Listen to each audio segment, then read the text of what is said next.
महाभारत काल में लगभग 5,500 वर्ष पहले एक महान आत्मा का अवतरण हुआ जिसे हम भीम पौत्र बर्बरीक के नाम से जानते हैं। महिसागर संगम स्थित गुप्त क्षेत्र में नवदुर्गाओं की सात्विक और निष्काम तपस्या कर बर्बरीक ने दिव्य बाल और 3 तीर व धनुष प्राप्त किए।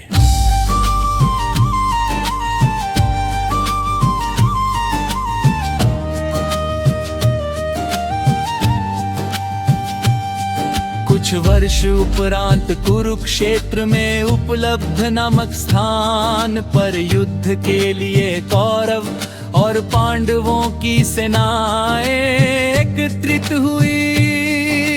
युद्ध का शंखनाद होने ही वाला था कि ये वृतांत बर्बरीक को ज्ञात हुआ और उन्होंने माता का आशीर्वाद ले युद्ध भूमि की तरफ प्रस्थान किया। उनका इरादा था कि युद्ध में जो भी हारेगा उसकी सहायता करूंगा।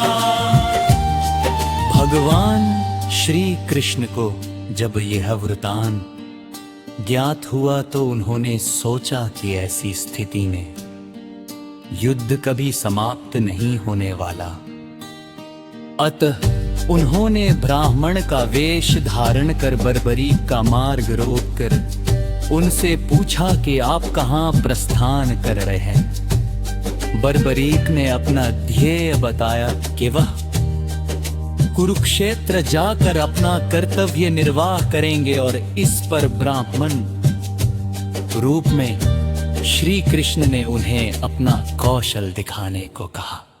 बर्बरीक ने एक तीर से पेड़ के सभी पत्तों को भेद दिया सिवाय एक पत्ते के जो श्री कृष्ण ने अपने पैरों के नीचे दबा दिया घाव। बर्बरीक ने ब्राह्मण रूपी श्री कृष्ण से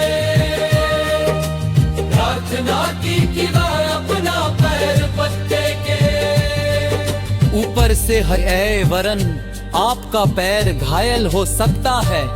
श्री कृष्ण ने अपना पैर हिला लिया, बर्बरीक से एक वरदान मांगा। बर्बरीक ने कहा है यजमान आप जो चाहे मांग सकते हैं, मैं वचन का पूर्ण पालन करूंगा।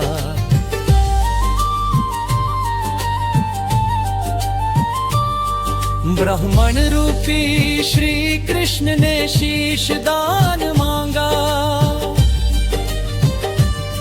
ये सुनकर बर्बरीक तनिक भी विचलित नहीं हुए, परंतु उन्होंने श्री कृष्ण को अपने वास्तविक रूप में दर्शन देने की बात की, क्योंकि कोई भी साधारण व्यक्ति यह दान नहीं नाम सकता।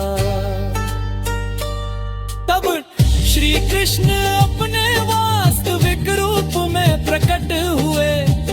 उन्होंने महाबली त्यागी तपस्वी बर्बरीक का मस्तक रणचंडिका को भेंट करने के लिए मांगा और साथ ही वरदान दिया कि कलयुग में तुम मेरे नाम से जाने जाओगे। मेरी ही शक्ति तुम में निहित होगी। देवगण तुम्हारे मस्तक की पूजा करेंगे। जब तक यह पृथ्वी नक्षत्र चंद्रमा तथा सूर्य रहेंगे तब तक तुम लोगों के द्वारा मेरे श्री श्याम रूप में पूजनीय रहोगे। मस्तक को अमृत से सींचा और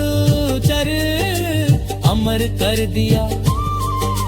मस्तक ने संपूर्ण महाभारत का युद्ध देखा एवं युद्ध के निर्णायक भी रहे।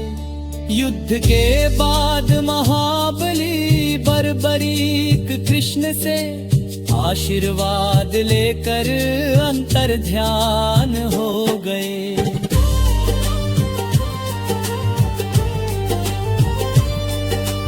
बहुत समय बाद कलयुग का प्रसार बढ़ते ही भगवान श्याम के वरदान से भक्तों का उद्धार करने के लिए वह खाटू में चमत्कारी रूप से प्रकट हुए। हट गाये घर जाते समय रास्ते में एक स्थान पर खड़ी होकर चारों थनों से दूध की धाराएं बहाती थी। जब ग्वाले ने यह दृश्य देखा तो सारा वृत्तांत भक्त नरेश खंडेला के राजा को सुनाया। राजा भगवान का स्मरण कर भाव विभोर हो गए। स्वप्न में भगवान श्री श्याम देव ने मतत होकर कहा, मैं श्याम के बहू जिस स्थान पर गाय के थन से दूध निकलता है वहाँ मेरा शालिग्राम शिला रूप विग्रह खुदाई करके के विधान से प्रतिष्ठित करवा दो। मेरे शिला विग्रह को पूजने जो खाटू आएंगे उनका सब प्रकार से कल्याण होगा। खुदाई से प्राप्त शिलारूप विग्रह को विधिवत शास्त्रों के अनुसार प्रतिष्ठित कराया गया। चौहान राजपूतों में नरबदार कंबर हुए हैं जिन्होंने इस विग्रहों को आतताइयों के विध्वंस से बचाने हेतु झोपड़े में रखा। देवर सेवा पूजा की और औरंगजेब के शासन काल में पुराने मंदिर का विध्वंस हो गया तथा उसके बाद जहां भगवान श्री श्याम देव का विग्रह प्रतिष्ठित किया गया।